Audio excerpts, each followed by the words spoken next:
Gordon, the big engine, and Thomas, the tank engine, puffed buffer to buffer back home. It had been a busy day.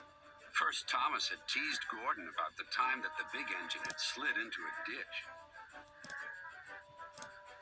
Then Thomas fell down a mine and Gordon came to his rescue. "Remember, Thomas," called Gordon grandly, "united we stand, together we fall. You help me, and I'll help you."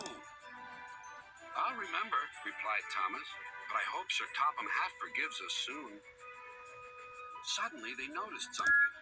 As the two engines whistled into the sheds, everywhere they looked, they saw paint pots and painters.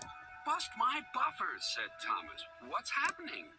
"Shh," whispered Percy. "Sir Topham Hatt's going to tell us now. Ladies and gentlemen and engines,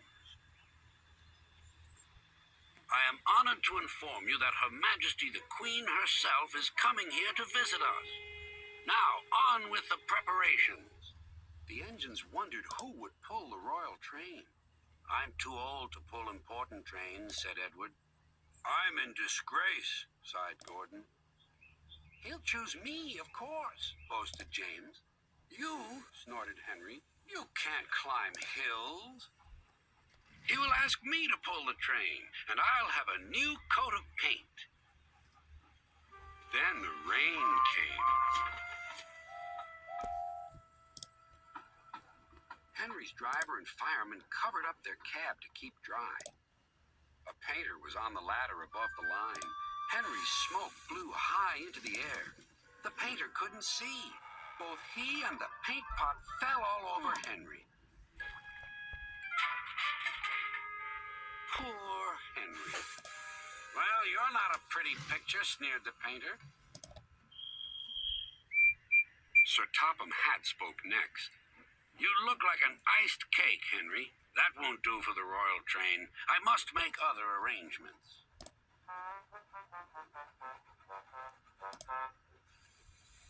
Gordon and Thomas were waiting for him.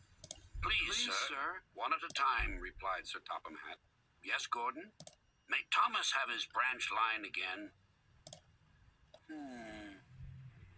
"I think you are both sorry and deserve a treat.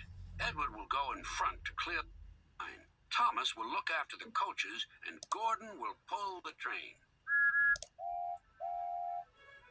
The great day came. All the engines worked hard, bringing people to the town.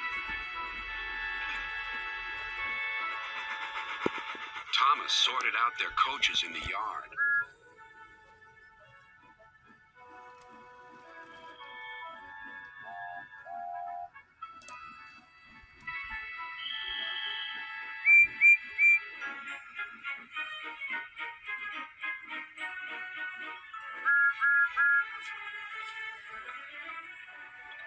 Edward steamed in. "The Queen is here." Then Gordon whistled as he approached the station. Everyone knew that sound. The Queen's train glided into the station. Gordon was spotless and his brass shone brightly.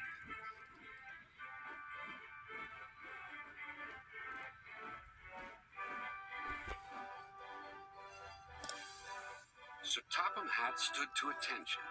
"Welcome, ma'am." The Queen thanked him for a splendid run and asked to see all the engines. "Beep, beep," whistled Toby and Percy.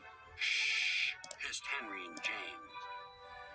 But Toby and Percy didn't care. "3 cheers for the Queen!" Beep, beep, whistled the engines. When it was time to leave, the Queen spoke specially to Thomas, who fetched her coaches. Then to Edward. And finally to Gordon, who took her away. No engines ever felt prouder than those on Sir Topham Hatt's railway.